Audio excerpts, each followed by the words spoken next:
Record. All right. Hello, and welcome to Stasis Pod, the Transformers, Robots in Disguise, and Rescue Bots podcast. I'm Rob. I'm special guest star Jen. And I'm watching this episode out of proper continuity. I'm David.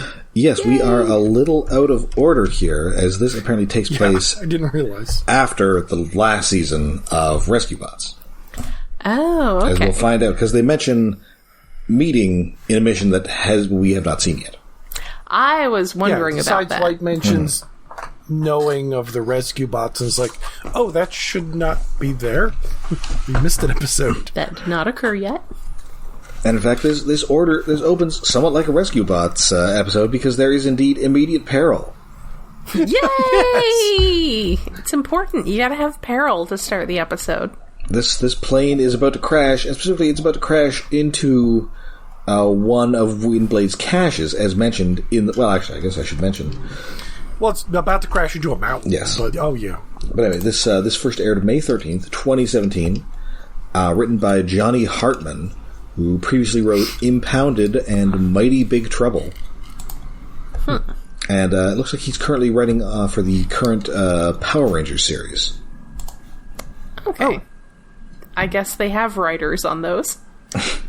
Well, yes. I mean, there are some episodes, mostly older ones in the middle era, where like they just rewrote the Japanese episode to use as much footage as they could. And sometimes they need to write an elaborate episode explaining to American audiences what pachinko is. Yes. Or they have to explain that their several characters have left to go to a peace conference because we didn't want to pay them more money. Yeah. Anyway, so yeah, this plane is about to crash, and of course they know that if people then come to rescue him, they will then find what is in this cache, and they will no longer be robots in disguise. Yeah. It'll be a problem. Mm-hmm. So Sideswipe, of course, is apparently getting on everybody's nerves in this episode. And he's been blowing it on the reg. I feel like that's kind of par for the course. Like, he's... Well, yes. Yeah. Really usually getting on everybody's nerves. Yeah, but it almost feels like regression, but it's every season. Like, he gets better as the season goes on, but then he gets worse again at the beginning of the new season. And yet here feels like the worst he's ever been throughout this entire episode. So yeah, other than, like, maybe the first episode. So yeah, he starts scampering up this cliff to save this plane, but instead, the cliff collapses, and now both of them have to be saved. Also, as he goes to start scrambling up this cliff, Strongarm points out that Sideswipe has accumulated quite a list of mishaps. And I just imagine that she literally keeps a list of them. Yes. Like, Strongarm absolutely seems like she literally could pull out her little iPad and pull up a list in, I don't know, notes or something of everything that Sideswipe has done wrong. Yes, I can give Would you prefer them in chronological order or escalation of incident? Oh no, I bet she has a spreadsheet. Yes. Oh, and, like, Sideswipe's, like, doesn't he mention, like, trying to hop on the plane? Yes. It's like, was he trying to do sky surfing or jet judo? He's joining the Sky Surfer Strike Force. I mean, jet judo is what Sideswipe and his previous generation brother are known for. Well, yes. And I will note that the cartoon Sky Surfer Strike Force does indeed have a guy named Sore Loser, SOAR. Who is like a grunge guy? ? Oh no, that seems like it's going to feel like an attack on me personally. Probably. Yeah, that's another show we'll probably do an episode on one of these days. We probably will. And that's also definitely another animators need an outlet for their repressed desires kind of cartoon. Oh no. Ooh. Oh no. I know that was a co-production with some Japanese company, I think. Well, I know that they had the Japanese band Super Junkie Monkey doing the theme song. Oh boy. It's a pretty good theme song. At least catchy. Anyway, so Bumblebee has to save this plane, but then who's going to save Sideswipe? Oh, good news. Griffin Rock called, and they just sent us the worst rescue bot. It's Blurr. Well, aww. No, he's definitely the worst rescue bot. He is. yes. He is. That's fine. The best rescue bot is, of course, all of the others in a tie for first. He is the worst. What? Everyone else. I don't know. You can make an argument for all the others. He is...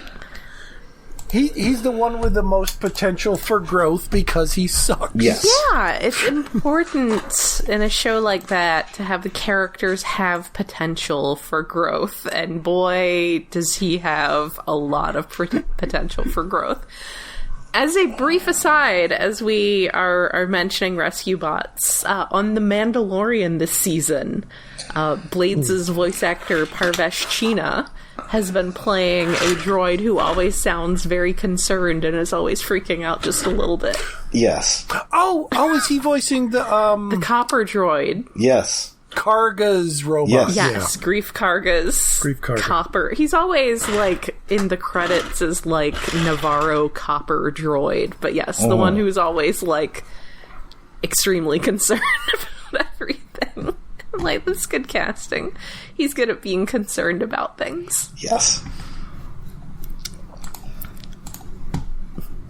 And so, yeah, he says that, Griffin Rock's thought that I could, sort of, learn and grow from you guys.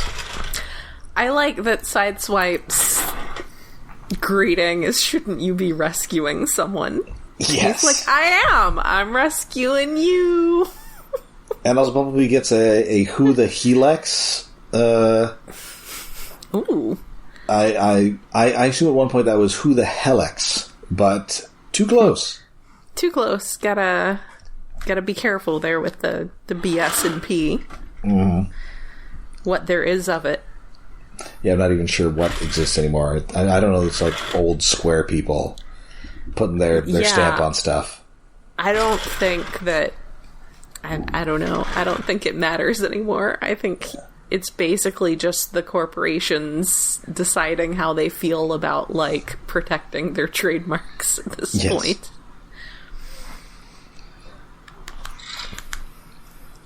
So Blurr is sucking up to everybody. He's very impressed with everybody, and Sideswipe immediately thinks that Blurr is there to replace him. Yes. He is just immediately insecure about this. Like, there's room for one fast guy. He's a fast guy. I'm a fast guy. Obviously, they're going to kick me out. Maybe I'll have to become a rescue bot. Oh, no. Oh, well, no. That would go way worse. I mean, he would immediately become the worst rescue bot. Yeah. Yes.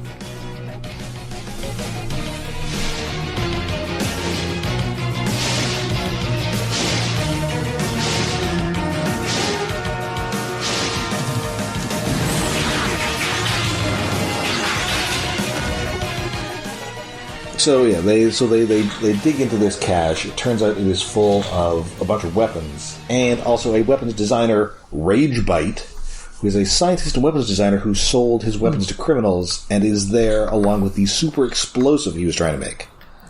He's a shark. Yes. Yes, he's a Sharkticon. A hammerhead shark. He's a Sharkticon, and he's like that Sharky model. You know, yes. The Sharky model. All the way back in the first season. Who was that guy? That was Hammerstrike. Who was David Kay. Oh, that's right. Oh, there's a really good joke. Oh, no. When Blurr shows up and like he's introducing it and he knows everybody's name already, I forget if he asks or Grimlock says, "Do you want my dinograph?" Yes. Grimlock asks him if he wants his dinograph, and That is a Blurr is fantastic joke. yes. Because from the other Autobots, he would get autographs. Yes. But he's a Dinobot, so he gets a dinograph. Oh, it's such a perfect joke. Wow, I missed that. That's great. Yes. I do appreciate that Blurr was sort of known for being like, I don't know, like thinking very highly of himself and not wanting to deal with everyone else. So I like here he's at least like genuinely excited to be meeting all of these very cool people who I'm sure he feels he should be assigned with, and not those boring rescue bots. Yes. So yeah, he, so they load up all this stuff onto Grimlock's trailer. They're driving it back to the base, but then Sideswipe, and Blurr is just talking to Bumblebee, and brown nosing, I guess, and this. And then Sideswipe this is driving him to distraction, so he just passes Strongarm, causing this cataclysmic car accident. The most epic fishtailing I've seen in a while. It's like a Final Destination movie. Oh no! They just narrowly missed Mary Elizabeth Winstead. Oh no! Somebody's gonna have to talk to Tony Todd about this. Anyways, and so the Stasis pod goes. The cache goes over where Grimlock's flipped over on his back. Everything else crashes into the water. Yes, and of course the Sharkticon escapes, and he speaks with the voice of Christopher Swindle, who is like also good job dropping the water guy into water. Good job there. Excellent job. Like maybe you could have dumped him in a desert or something, but no, you had to drop his pod into water. Like, when they were first introducing them, I heard the name wrong, and I was like, wait, he's called Ragebyte? Oh, no. According to the TF Wiki, it's spelled bite with a Y. Yes, Of course indeed. it is. Oh, no. Like Skybite. Yeah.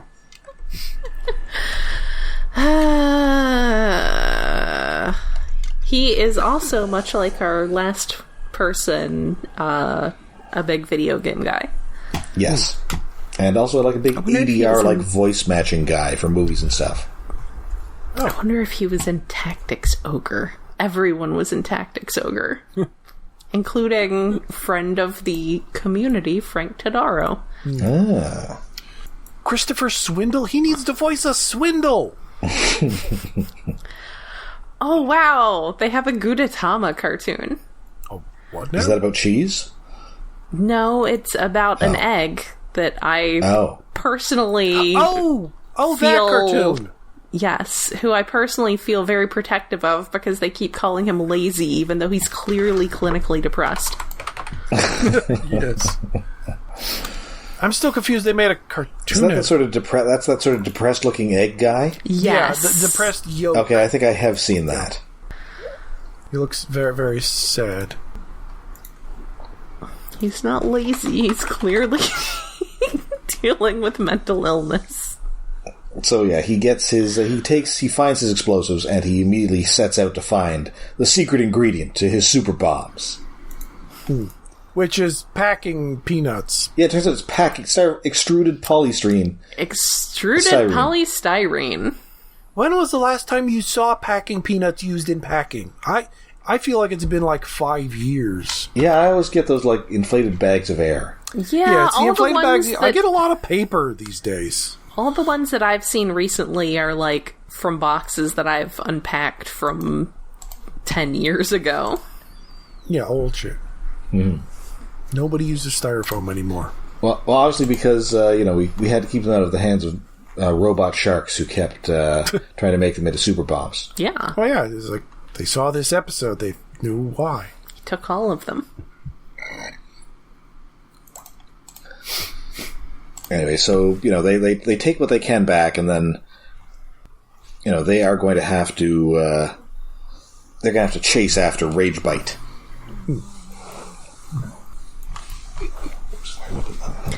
Sorry, I've now gone down the rabbit hole of looking people up on IMDb, and I'm going to stop there. And I just have hiccups. And he's sort of got this sort of very Omega Supreme-esque speech pattern. Yeah, well, he's trying to be very clinical scientist, which maybe like doesn't quite work. Like how Shockwave is written on occasion. Yeah, like he's sort of constantly narrating his own lab notes. Like Marvel Shockwave a little bit. Yes. For some reason, my brain was just like, went off on a tangent. It's like he should be speaking more like Frasier. Like he should be more over the top, but he's just very clinical. Guys, come on. Be nice. Play nice. No, I mean, it would have made sense if he was in the last episode, because he really would have heard those blues a calling. Because everybody was blue. Yes. Good colors. Or maybe it's just his inflection reminded me of Frasier. Anyway. And at some point somebody says... Scrambled Shannix all over my face. What in the name of Kaon happened? What is a crustacean to do? Anyway. So they obviously can't quite pursue him fast enough because he can turn into a submarine and none of them can swim. But the good news is they call up Denny and he has a boat. I mean, technically. Blurr never got a third form? He did not. Unlike in the movie where he is a helicopter sometimes. What? For reasons. What? Wait, what? What movie? What? No, that was Drift, who's a helicopter sometimes. Oh, right. Sorry, yes. No, Blurr that also would help. Blurr is the one from the series where characters regularly have random additional alt modes. Or dinosaur modes. Yeah, dinosaur modes. It would have been neat if he had a dinosaur mode. He could have bonded with Grimlock. Could have Heatwave show up with his speedboat mode. Yeah. That would probably take longer to get here. Mm. Oh, and of course the dock is fully automated. Fortunately, this dock is fully automated. Oh, good news. Good news. Another episode where we don't need human characters other than Denny and Russell. Yes. It does remind me a lot of the old Dragon Ball Z dubs, where there would be, like, massive urban damage going on, and there would be, like, a newscaster or someone who they would dub in saying that everyone has been evacuated. Oh, it's Sunday, no one was here. Until they got to when Cell showed up and he's sucking people to death. Well, also by then... It's okay. There was a big roast beef sale at Arby's. Nobody was there. By then, they had also stopped caring quite so much. I'm sure by then, if they had gone to the underworld, they would not have changed the shirts to say HFIL. That was really clever, though. We love Hiffle. It's really clever. But yeah, by then... But yeah, it does kind of feel like... just sort of... I don't know. Dotting your I's and crossing your T's. Yeah, it's an automated dock. Sure. Maybe everyone went home for the day. That's fine. You could just say everyone went home for the day. So yeah, Blurr and Sideswipe get there, and of course, Sideswipe is still extremely insecure about Blurr trying to take over from him. And then Ragebyte is just feeding packing peanuts into his bomb-making device. It's just swirling right into them. And then, of course, Blurr steps on some of them and makes the noise. Oh, no! Crackle, crackle. So the rest of the team gets there. He pretty easily evades them, gets into the river, but luckily here comes Drift with Denny's boat, which Denny's been very clear. He threatens to dissect Blurr, which definitely seems like more peril than he's ever going to encounter off in his own series. Yeah, he's used to, like, vaguely camp mad scientists and those two crime druids. Yes! Maybe occasionally... Or a nautical trauma, but no official... Occasional volcanoes. Death might happen, but no one is threatening him with death directly. It's not like direct violence in the same way, so... Poor Blurr. But he's fine. He's rolling with it. Speaking of rolling with it, as a digression, it turns out I have some old Transformers I still haven't opened. Actually, I have a couple from Animated, but... Wow. Well, it was the Cybertronian versions of Prime and Ratchet from Animated. I think I got them in Con or something, so they got them late. But turns out, from Robots in Disguise, I had an unopened Blurr. Ooh. And I just opened him, and he's a very nice little... He is cool. Simple Transformer. I didn't have to look at the instructions. I just did it. That's nice. It's like, that's a feeling I miss. That with current toys, I don't usually get. It's like, you need to refer to the instructions, because there's always one extra step that's like, wait, what? Why? There's always... These panels do not... Like, they're taking up the same space. How does this work? There's always a little, like, centimeter wide flap somewhere that you need to there's a tab adjust. somewhere you got to get to adjust. But no, it's like he's a nice, simple little Transformer. He's a blue Mach 5, basically. He's a good little robot boy. Anyway, yes, back to the episode. And unlike my new favorite rescue bot, Salvage, he is not like $100 on eBay. So yeah, no, he's a reasonable price. Well, it is another. I checked eBay before I opened the box. It's like, no, I could get some money for them, but not a lot of money. I'll just open him instead. You'll just get the fun instead. He will join stuff on the top of my podcast desk display with most of the rest of the rescue bot or the Robots in Disguise cast. Who? Wait, am I actually missing anybody? Oh no, I don't have Drift of the main cast.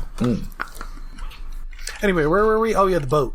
So yeah, they've got Denny's boat, and he really doesn't want them to put a dent in it. You fool! Pretty much.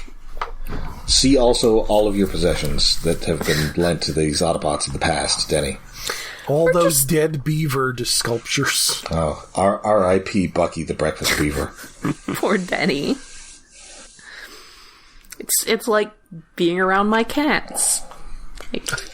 Just yeah. So Sideswipe, leaps on this boat, knocks Drift into the water, and Blurr tags along as well. And he really tells Sideswipe, I'm really, I don't think there's a quota for the number of guys on the team. I'm just trying to join the team. It's like, Sideswipe, calm down. Yeah, a lot of this episode is just people asking Sideswipe to please just be normal for once.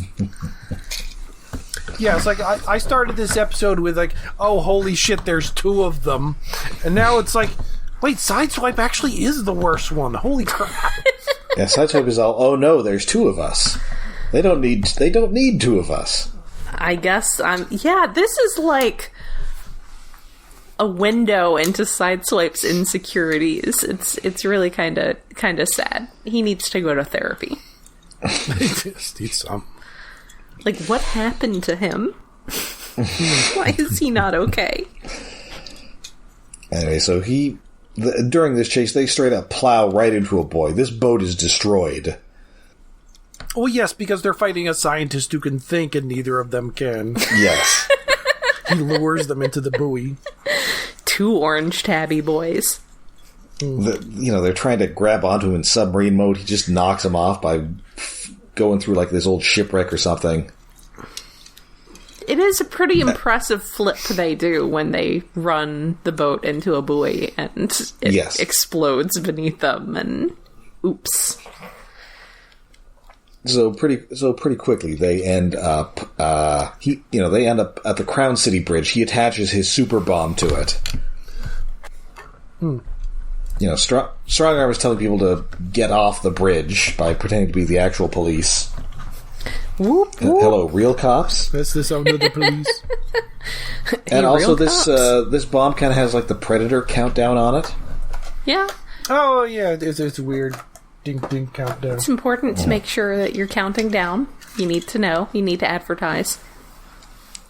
And so Sideswipe kind of, he kind of figures, listen, Blurr, you rescue the people on the bridge because you do rescues. I'm going to fight this shark guy because you don't really do that. Because I do fight. Uh-huh. Because I have a sword and you don't, although his toy comes with a gun. Yes, it does. Which is a little disconcerting. I'm taking it away from him. He's going to rescue you to death. Also, I scribbled in my notes, as they are going after the Sharkticon and getting in Denny's boat, Bumblebee yells after Sideswipe that that's not teamwork, and then Blurr's like, I'm gonna go after him. He's like, that's not teamwork, either. Bumblebee is trying so hard with these children. His Dad Bumblebee is best Bumblebee. Well, because anytime he's reprimanding them, like, the back of his brain is rewinding to, oh shit, I kind of did stuff like that. Not as bad, but I did stuff like that. So anyway. Meanwhile, Strongarm's got her spreadsheet open. Oh, this is going on the spreadsheet. Yes. Anyway, so Sideswipe does beat Ragebyte, and Blurr... Oh, yes. The fight choreography and the camera angles are noticeably really, really good here. Yes. Like, amazingly good. Yeah, this whole episode just has generally very good direction. Like, it's A+ storyboarding and all of that. Yeah, but it's just, I just noticed the fight scene, like, the posing, like, somebody was going all out, like, with the sword fighting and the flipping and the jumping and the camera. It was really good. Like, I don't remember the last time I actually noticed how good the fight choreography was in this show, or any Transformers, to be quite honest. And the opening of this episode looks really great. It's sort of set at, like, sundown, and we're at, like, what you call magic hour. Yeah. Mm-hmm. You know, Michael, what the time it always is in Michael Bay movies. Yes, that's right. In Michael Bay's world, it's either night or it's 24 hours of magic hour.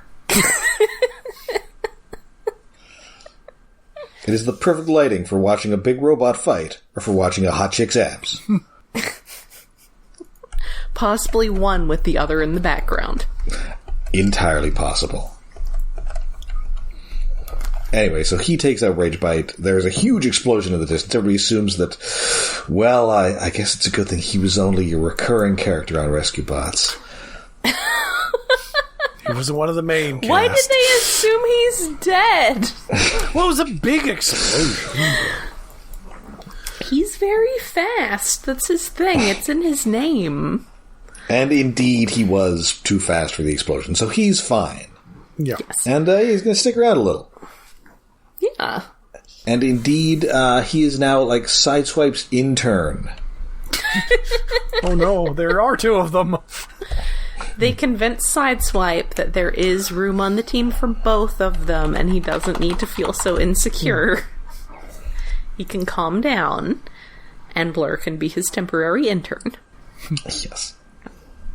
Maybe he'll behave for them. Considering Blurr did not want to behave for the Rescue Bots.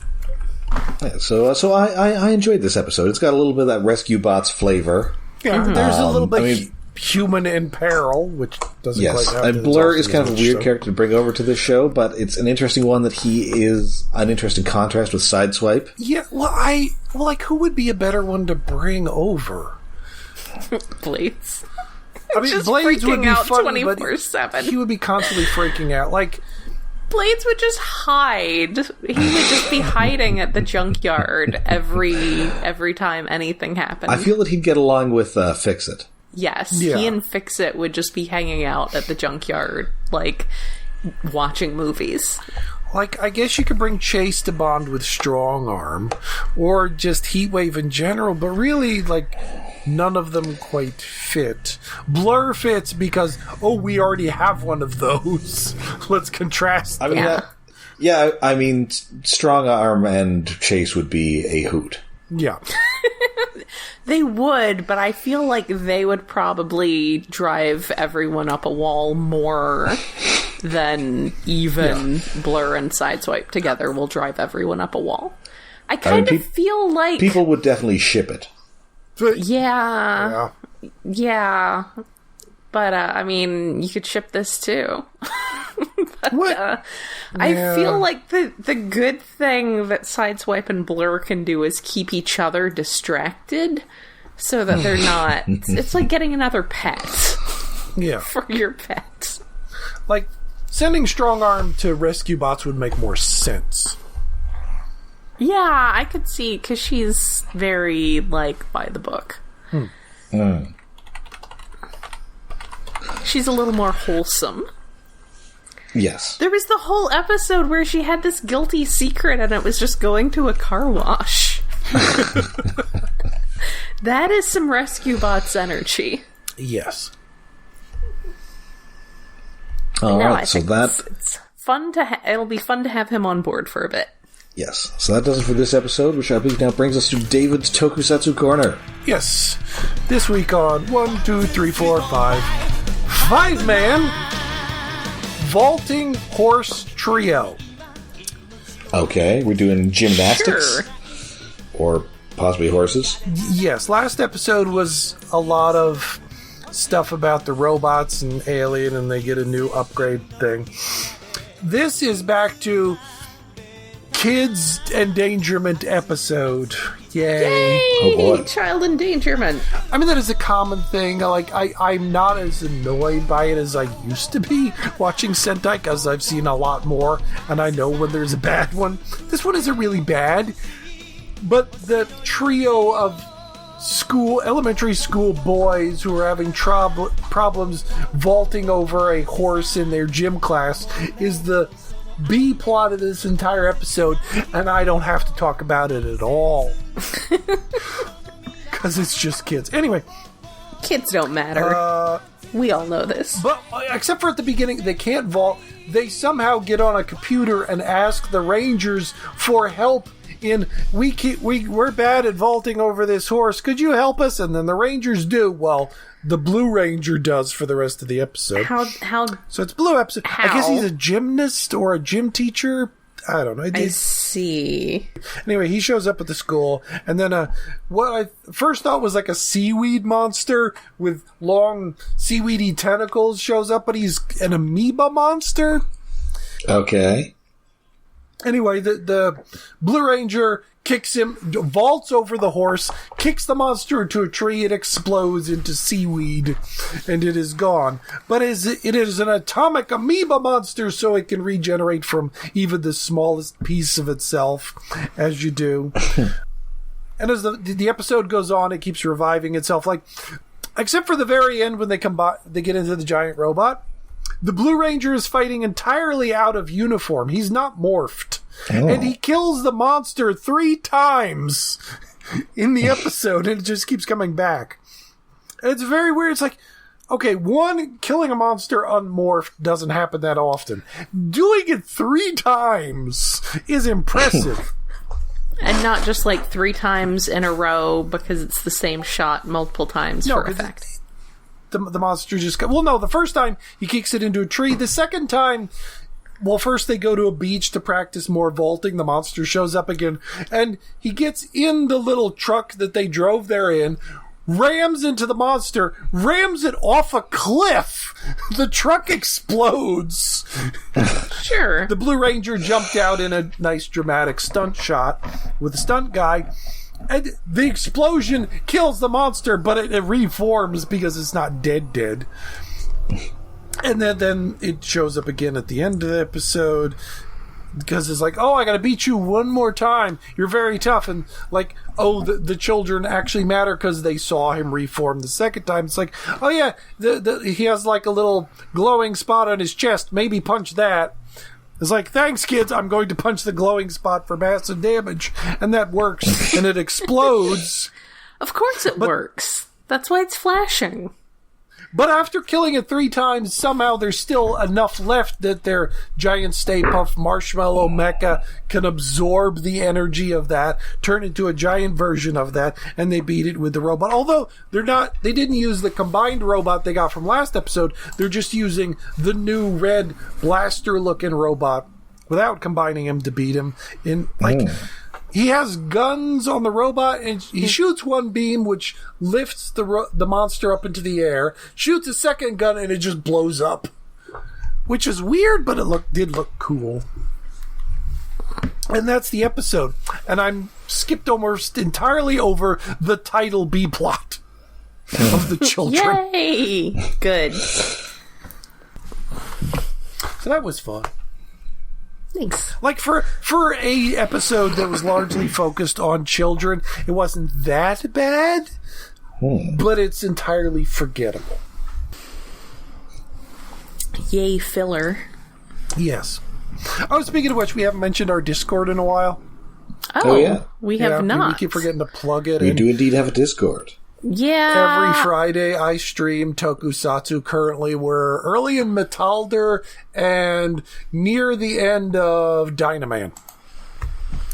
So I have been running a Mastodon server on retro.pizza. I set up an account for us there at Iacon Underground.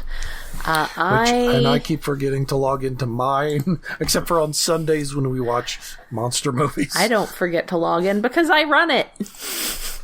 Well, yeah, I know. You have more of a thing. I just log in to post about new episodes when they come out and what. But I am going to go log into that account and pin a link to our Discord. So that is available.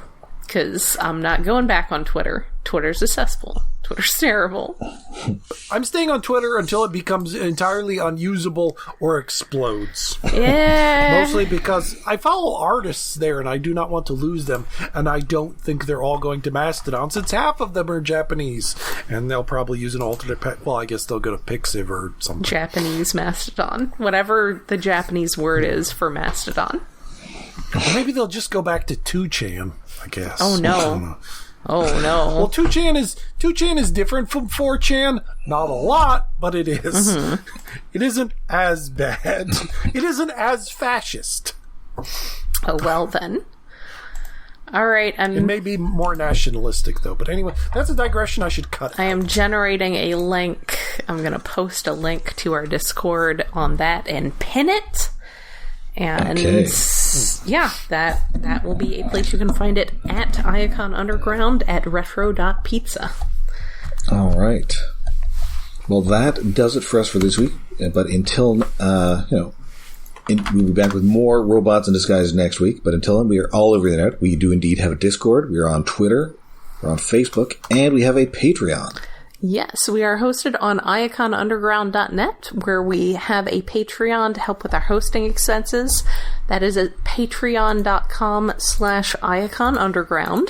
For as little as $1 a month, you can listen into our super fun monthly specials, where we talk about the latest Marvel movie once it's on streaming. We talk about random cartoons. We talk about random anime. We talk about random other things. And have we done a DC movie?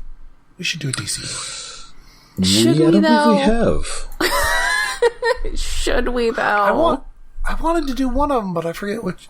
Was it Black Adam? Do you want to see how the hierarchy of the DC universe is about to change? I don't know. It's got The Rock in it, so it might be fun. I guess that does make it. I mean, if we did that one episode of... Well, we did that one episode of Voyager that had The Rock in it, but it also had Jeffrey Combs in it. Yes. Oh, yes. So it had two connections to, in that case, Transformers Prime. Yes. I guess we could just watch an old episode of DC Animated with The Question and Jeffrey Combs. Ooh. Yeah, I've been catching that on Toonami Aftermath occasionally. But yes, for April, we will be celebrating Earth Day with an episode of Captain Planet. That we have not recorded it yet, but that should be pretty fun. Because, wow, that show. I think you picked an episode that's got, like, maximum stunt casting. Yes. Oh, yeah, it's one of the early season ones where everybody's... Well, it's like, we wanted to get an episode with Jeff Goldblum for some reason. Yeah, I mean, because he's Jeff Goldblum. Yeah. It's like, we could do Jurassic Park jokes. Da, da, da. Yeah, I realize that I've become Dr. Malcolm, and I do not care for it. Yeah. So, yes, that will be a little bit later this month, and then next month we will be talking Quantumania, and we will expect Rob to have a full list of every character in that first Sting. I'm afraid that I have my notes here, and they're mostly about Katie O'Brien's abs in that movie, so we may be out of luck. That's honestly, that's fair. I still haven't seen the movie. Oh, wow. Well... I mean, I know the big spoiler, but other than I'm just... Oh, that lady who's also in Mandalorian. Yes. Okay. I didn't know her name. I'm just looking forward to watching it at home so I can squeal uncomfortably, like, at all of the relevant times, because it felt a little weird doing that, just being in the theater and being like, So she is giant lesbian bait. Well, I think she's an actual lesbian. Oh! I mean, that works better for her. I mean, I guess that does work better if that's who you're attracting. You probably want to also be attracted back. So, that is at patreon.com/Iacon Underground. And of course, join us next week when we've got a return visit from one of our favorite Robots in Disguise Decepticons. Ooh. We do. I didn't look at the next episode. I do have let's just say favorites. we're on the road to Doratus. Fuck yes! The best boy! So seriously, oh god, it's like, if I would save one character from this show, it's him. Bring him into a new show. Alright, so until next time, I'm Rob. I'm Jen. And I want to go on the road to Doratus!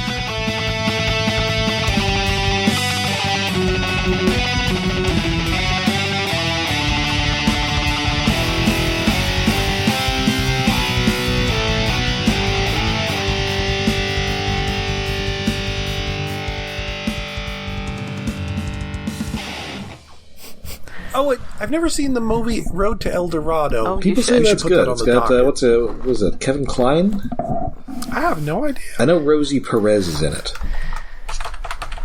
Cedar, stop bothering Anastasia.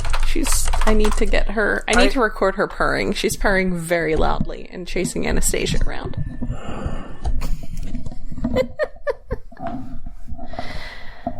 Come here, Cedar. I got so many cats. I'm about to have so many more. Yes. Well, I'm about to have 2 fewer. I have 1 fewer and a second fewer tomorrow. Anyway. Did we end the episode yet? Okay, good.